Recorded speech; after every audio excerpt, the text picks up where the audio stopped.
So the name of our talk was Everything Pen Testing You Didn't Know You Needed to Know. And really what we want to explore in the what we want to explore in the next 30 minutes is, pen testing's wicked cool, and we do all sorts of labs and, hack the box and try hack me and haiku and all these things, these hard practical skills, which is fantastic. Don't get me wrong. It's a lot of fun, and it's a lot of fun to make labs and do videos and hack all the things. But if you want to do it as a profession, you really need to understand what is the service that people are looking to purchase. And that's really from the CISO or the information security office's perspective. Like, what are they looking for? How can you sell your services? How do you make yourself more marketable? And this isn't like a business talk. This is going to be rooted in reality, in practice. Paul's going to introduce himself. He's got extensive experience on both sides of the fence. I have experience on one side of the fence, and I've dabbled on the other, probably in an embarrassing fashion. So that's really what you can expect in the next 30 minutes. If you're a pen tester, you're going to find out how to better shape and deliver your service offering, not just your service, but your service offering. And if you're working in Infosec and you think you need a pen test, well, we're going to outline exactly what you actually need and how you can go about getting the most value and the most return on your investment, which is oftentimes cash, straight cash, homie, from the pen testing engagement. So let me introduce myself really quickly. My name is Gerald Ozier. I do a whole bunch of different things in information security. I'm the chief content creator over at Simply Cyber, but I'm also a cybersecurity practitioner. I've got 20 plus years of experience. Now, I have not worked professionally on the offensive side, so there is a bit of a gap in my experience there. But I have come up the GRC track. I've built programs. I've managed programs. I've hired pen testing engagements. In fact, I've worked professionally with Paul on the other side of the fence. So I'm going to be bringing that perspective to the story, and I hope you enjoy the talk today. Paul, you want to introduce yourself? Yeah, my name's Paul Imey. As Gerry said, I've done a lot of work in security over the years. I started my career off in the Air Force. Started off as a computer programmer, moved over into the cybersecurity side of things. Spent some time at the NSA. Doing cool things over there. But on the private sector side, I'm a co-founder at Soteria. I've sold a lot of pen tests. I've done a lot of pen testing, and I've worked a lot more lately in sort of advisory roles with CISOs and CIOs and CTOs and such, helping them establish and build up their cybersecurity programs. And it was enlightening for me to kind of sit on the other side of the table from where I used to be trying to sell or conduct a penetration test, and really trying to understand what I needed out of a pen test and how to vet vendors when I can't, advise somebody to use my own company for an engagement, because that's sort of a conflict of interest. So I think that's really what we wanted to cover today, is really talk about what are we doing here? Why are we doing this? And give that perspective to folks who may be in this industry, because I'm a big believer that if you're going to be providing a service to someone, really understanding the true value that you're delivering and being able to communicate that and deliver it well is more important in many cases than your technical skill, right? If you're an incredible hacker and you're going after the wrong things and giving the wrong types of products and deliverables to your customer, then it doesn't really matter how good of a job you did, because you're not giving them what you asked for, right? If I ask you to build me a house and you deliver me the world's best boat, that's not super helpful. So that's a quick kind of overview of I think what we're trying to cover today. Absolutely. And really quick, before Paul launches into this, I did forget to mention, and I want to share this slide deck, although it is 11 megabytes, is only 3 slides. The slides are basically here just to kind of facilitate conversation. So, Paul, where do you want to start? I mean, we have a couple different questions. Yeah, I think from a practitioner standpoint, when are your customers asking for a pen test? And I think maybe flipping that on its head, and instead of asking when I should get a pen test, if I'm sitting in a pen tester seat, maybe why is my customer getting a pen test? Is something that I think you should be asking yourself and whoever you're doing that pen test for, whether your customer is internal to your organization or a client at a third party company that you're selling into. I think understanding why they're engaging somebody to do a pen test in the first place is super important. I've seen we've heard all the extreme examples of the so-called pen test puppy mills, where they'll sell you a pen test and give you a vulnerability scan, and be very proud of it. But I've seen the opposite kind of stuff happen too, where, hey, I just need a pen test, and somebody's going to try to sell in a full-on red team engagement, and that's not really what I need, because I'm really just trying to assess the security of this, particular component of my network, or I've got a very specific requirement from one of my customers that requires me to have a third party come in and assess this product, or something along those lines. So I think that's one thing that, when somebody's looking to figure out when are they going to have a pen test, they've got some sort of objectives in mind, and there's good reasons and bad reasons and silly reasons, right? Sometimes it's, I just need to check a box. I've got an audit coming up, so I need somebody to say that they did a pen test for me, and I'm just trying to pay as little as I can and put as little effort as I possibly can into this. But sometimes you do have very specific objectives that people are looking to achieve within their security program with a pen test, that it's not always just to find the coolest, sexiest vulnerabilities within the environment and get totally pwned and then get this long report about how you got domain admin or whatever in my network. So the answer to this question is it depends, and I think it's really important to communicate. And Gerry, you've sat in the seat, right? You've purchased these types of services, so maybe you could talk a little bit about how you've thought about that and what you were really looking to get out of engagements when you've hired firms to do it. Yeah, absolutely. So, I would argue that I'm a little bit unusual for a traditional kind of information security leader, because I do have a good grasp of the technical background, and I can appreciate the leet 0 days and stuff like that. But at the end of the day, you've got to remember that the information security leader has many, many projects going on and is speaking to many, many different peoples in the business. And while I would love to get gritty with you about your findings or about what you can do for me, at the end of the day, it's what Paul said. Like, I typically have a very specific reason, and I'll just give you a couple that come to mind, right? So one is I have money to burn, which is one thing that a lot of people don't really understand unless you've actually gone through it or been part of budgets and stuff like that. But sometimes when you ask for, like, say, $100,000 for your Infosec budget, and it's getting close to the end of the fiscal year, and you have only spent $85,000 and you've got $15,000 left, sometimes you need to burn that money, because what happens is if you don't spend your entire budget, when you go for budget next year, they're like, why do you need $100,000? Like, you didn't even spend $100,000 last year. So there will literally be businesses that are trying to just burn that money. So I'm not saying that they'll just give you the money and you won't do anything, but you got to be mindful of what is the drive of that individual. Is into Paul's thing, maybe it is just a compliance checkbox thing, which is fine, right? I would even suggest, as a pro tip for you guys, if you talk to an information security leader and they're just getting a pen test for compliance purposes, whether it's to renew their insurance policy or the board is making them do it or whatever, they're going to get acquired and the acquiring company demands that they get it done. Be empathetic to that and say, hey, listen, yeah, sure. So the average pen test costs, let's say roughly 10 to 30 grand. But if you're just going to run a vuln scanner and output the report to a PDF and fire it over, and that meets their obligation, maybe you only charge them, whatever, $5,000, right?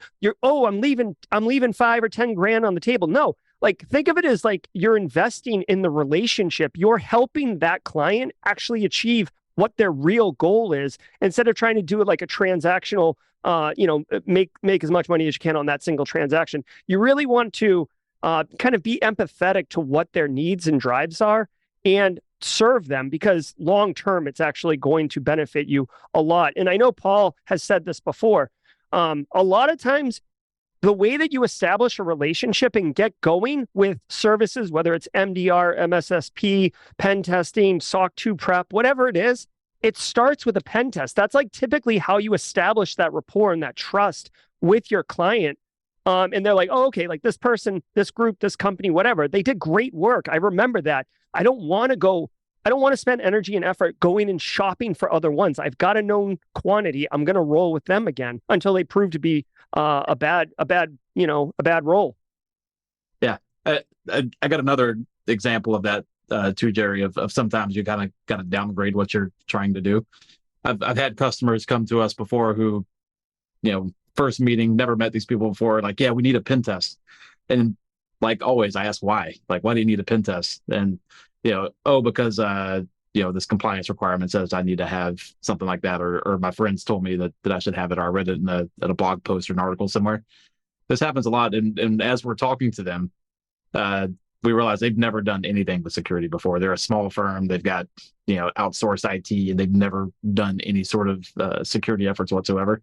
And to me, that's a big red flag, right? I'm like, there's no way, like, we're going to tear you apart if you have a pen test, right? If you've never done this before and you've never invested an ounce of time into securing this organization, it's going to be ridiculous. So let's save you the money that would cost you a pen test. We can run a vulnerability scan, to Gerry's point, at a fraction of the cost, give you those results, and it's probably going to spit out enough to where we can get a good picture of some things that you really need to focus on and tighten up before you ever even worry about doing a pen test. And that, to Gerry's point, really establishes trust with the client and shows that you're not trying to just grab the bag and run, right? But it gives you a chance to actually make an impact on that organization. The other thing that I say to a lot of folks too, that I think it's important for us to remember is, the business doesn't exist to be secure, right? We're not trying to achieve a perfect level of security. They're all trying to balance their risk with everything else that they've got going on. Especially, we see a lot of this with startups. If you're doing a pen test for a brand new company who's just getting out the gate, they don't need to be the most secure organization in the world. They need to be secure enough to sell their product to customers and get people to buy it so they can continue to exist.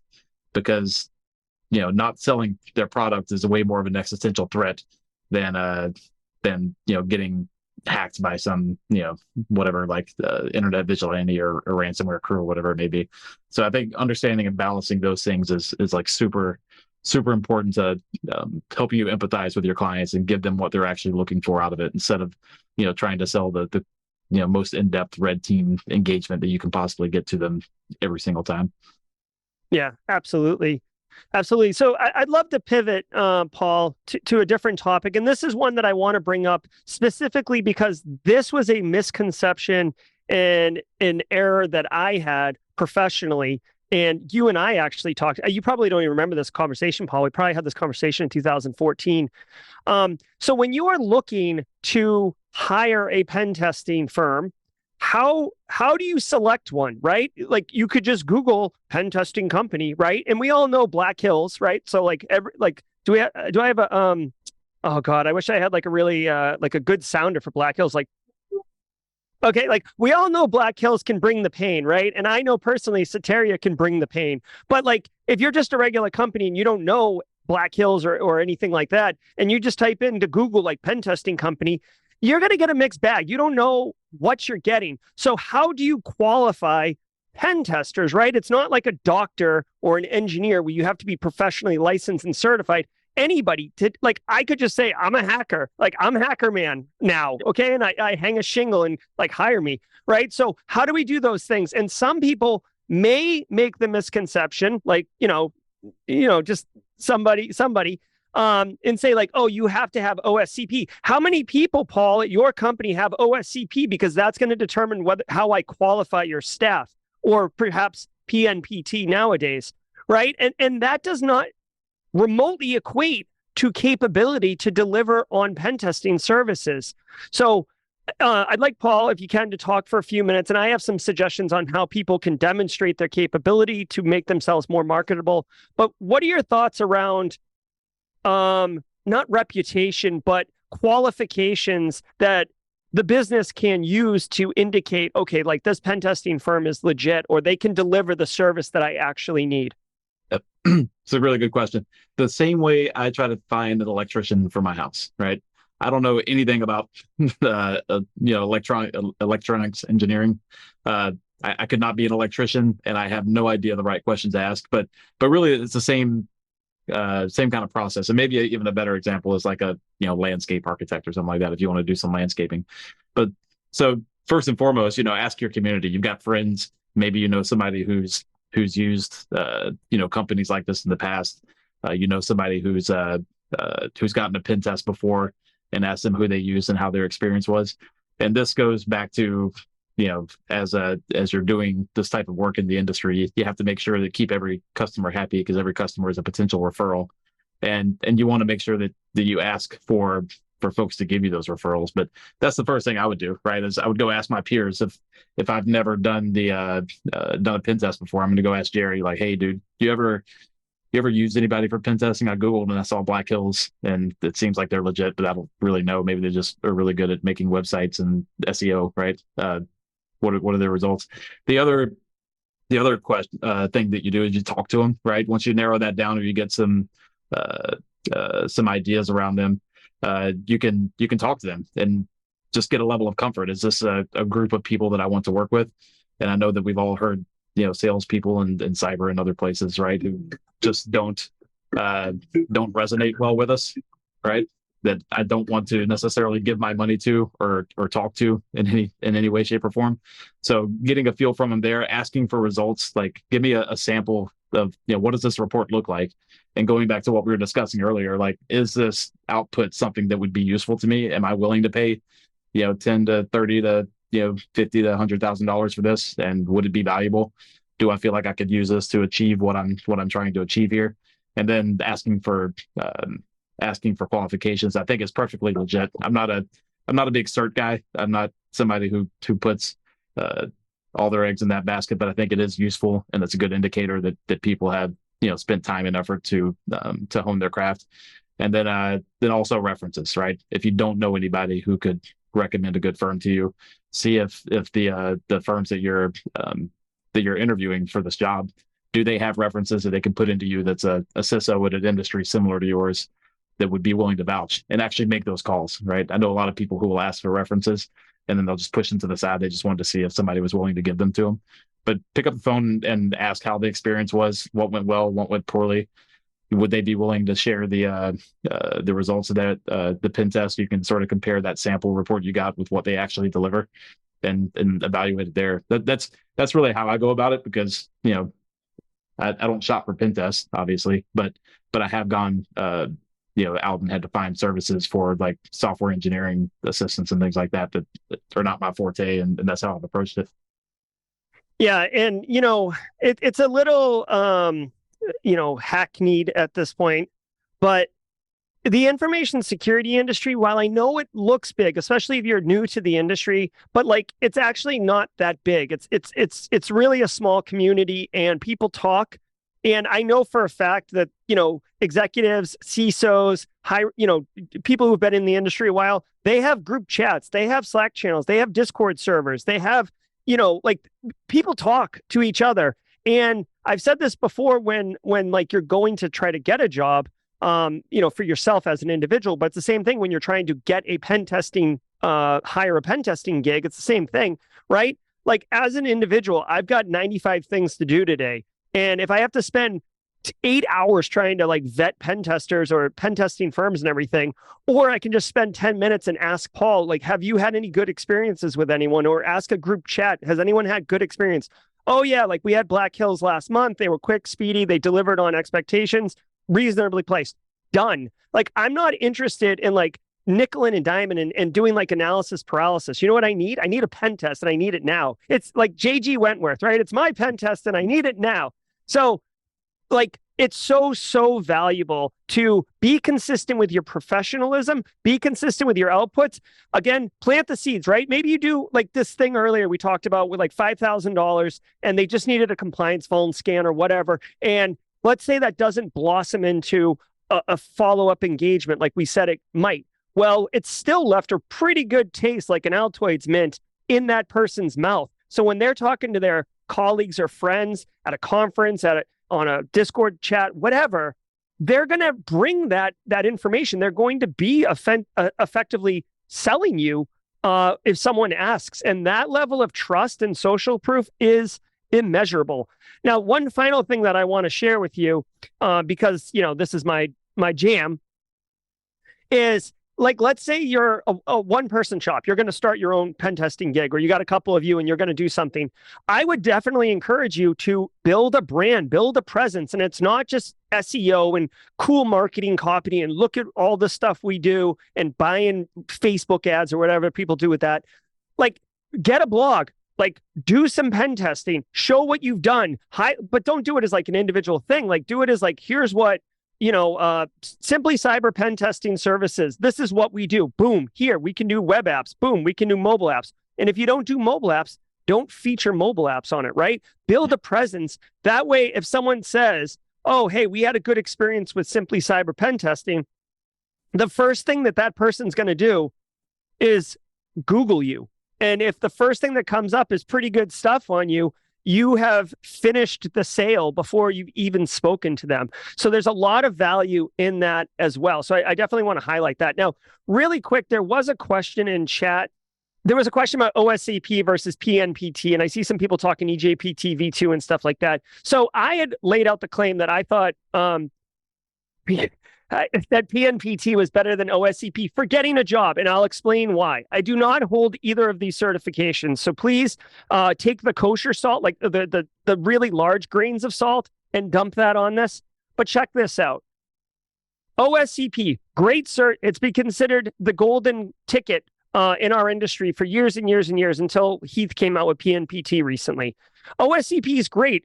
But until they added Active Directory, like you were just popping boxes. It was hard CTFs and then report writing on what you did. Now, I don't know the criteria and qualifications that they were doing for evaluating that report, but I do know that PNPT builds you up and does an engagement where you actually attack an active network, you establish a foothold through an external system, then you pivot inward, you do the entire cyber kill chain. And then you do a debrief with the client at the end, aka TCM. So you do what I would consider the full engagement of a pen testing engagement. So like you're being based on how you would deliver an actual pen testing service versus what OSCP is, which again, they've added AD and they do have the report. So it's not a complete miss, but I just personally think that if you're mapping to practical the job, basically, like the actual job itself, PNPT maps more of a one-to-one than OSCP. Again, the Antisyphon and Black Hills information are in Simply Cyber no longer in no way affiliated with either one and don't have an opinion one way or the other. It's just, this is my objective analysis of it. Paul? Yeah, I don't care. As long as it's not a multiple choice like thing, right? Which even those have their place, but I think they're all, I think practical types of certifications and exams are the way to go, right? I want to know if you can hack into things, but there's a million ways to show it, and I think that's these certifications are obviously a great way to get some proof that you know what you're doing. I don't have strong feelings one way or the other between the two. I think they're both valuable, but I'm going to ask questions and then see if you're somebody that I want, on my team hacking our customers' networks and get more of a feeling from that than I am from the from your certification record. Yeah. I'm not a certification guy, and I tried, but I just can't have strong feelings about them either way. Yeah, and let's be fully clear on this too, because I don't want to be misrepresented. Like, you can be incredibly successful without a cert, right? To Paul's point, like you either know what you're doing or you don't. The cert,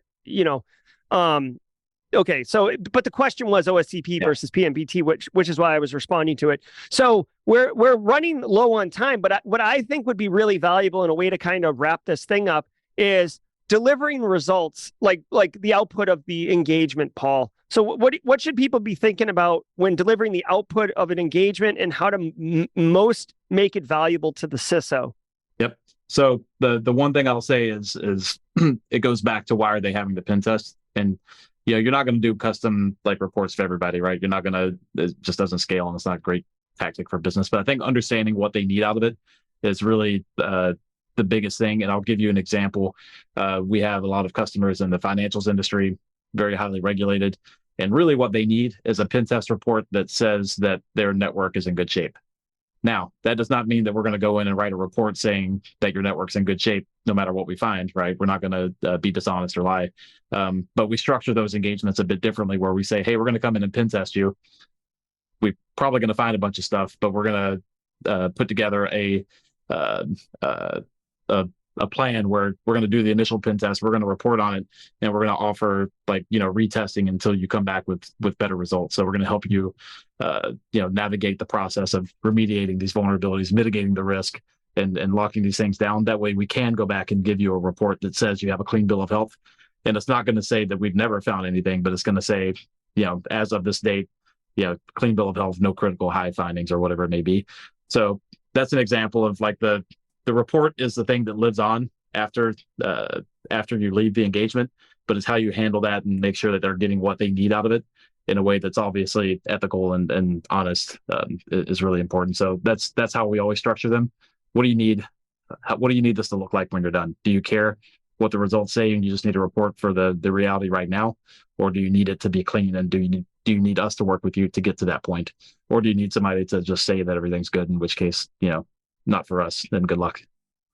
Yeah. And another like important attribute, and then I think that'll finish us up here, is when you have done your work or whatever, you should have had that opening conversation with the CISO or whoever your client is about, why they want the pen test and all their things. But when you get your final report, strong advice, like this, you absolutely should do this. This isn't optional. Okay. Before you deliver that final report, you absolutely should have a draft, like send the draft over and then have a meeting with them about the draft and highlight what you called out as like the primary issues and all these. And I'll tell you why. There might be some shuffling going on. Here is a ridiculous truth. I work at the company. I have been saying that we don't need internal servers with NATed external ports at all. We don't need that. Like we are, it's 2023. We don't need external ports NATed into internal servers. Knock that off. And the business is like, huh?